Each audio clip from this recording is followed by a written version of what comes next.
Benevolence, dear mortals. I'm Whimsical William. Welcome to my channel.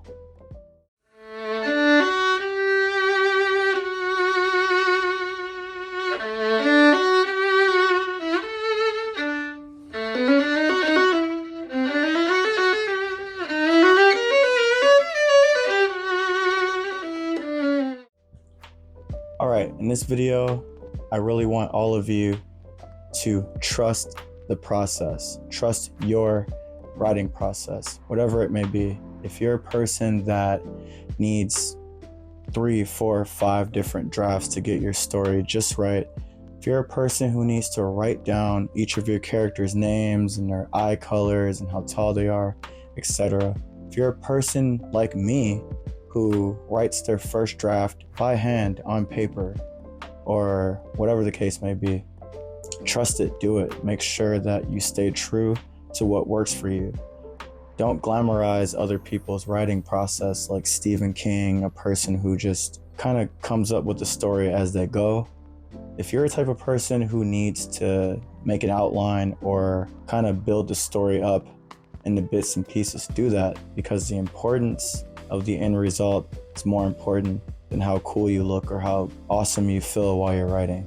I have a very strange process of writing, and so far it's really working for me.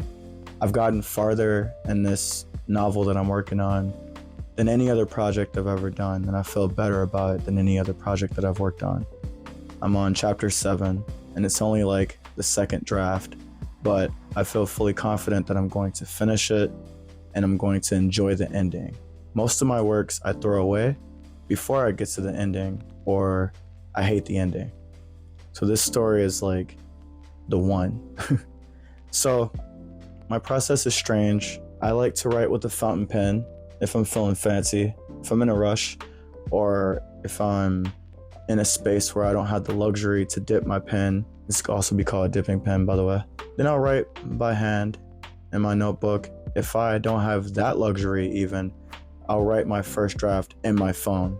And the reason why I have multiple first drafts is because I lost 5 chapters of my work due to a corrupted file in my old laptop.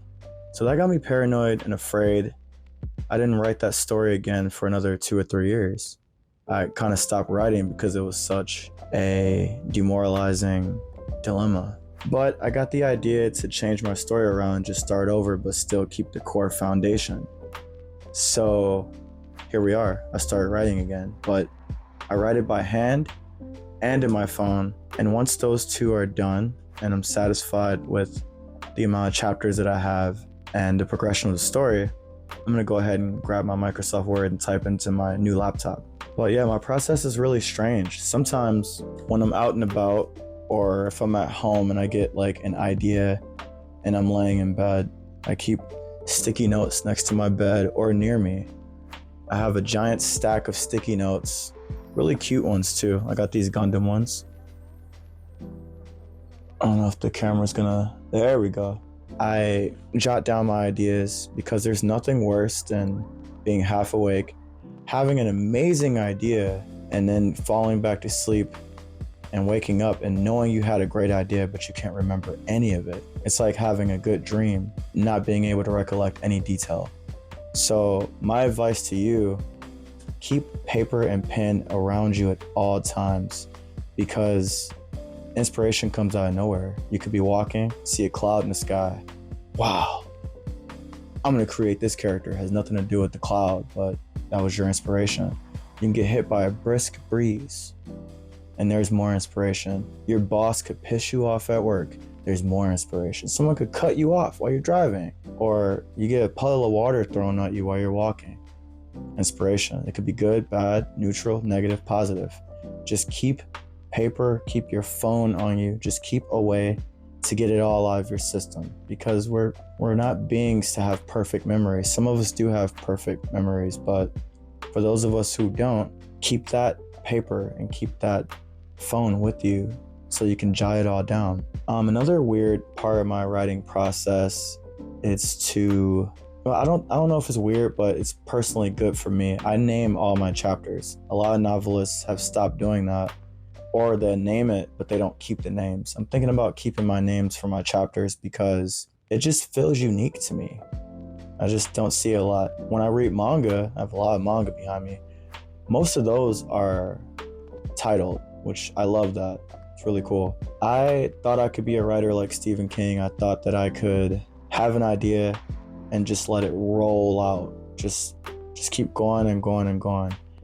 And the inconsistencies with my storyline and my characters would get so vast that I couldn't keep up with them anymore, and it would alter my ending. I had an ending in mind as I was writing chapter after chapter.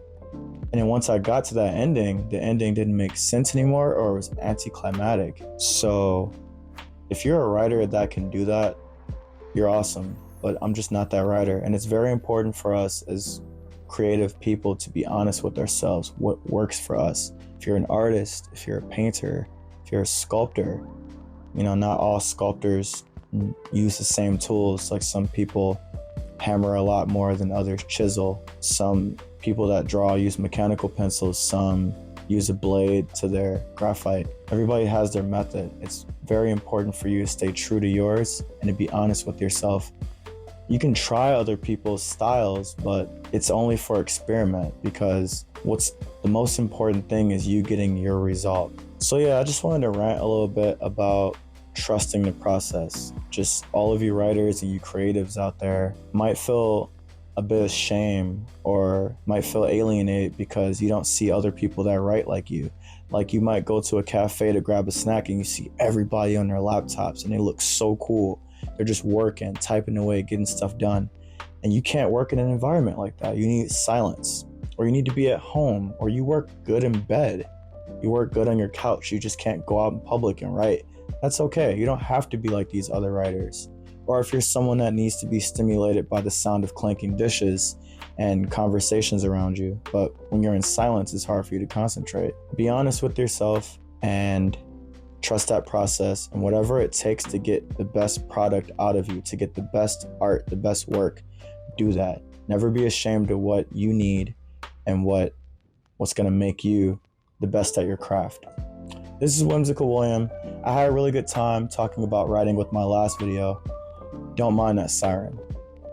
I had a really good time talking about writing in my last video, and I just had to follow up with some more.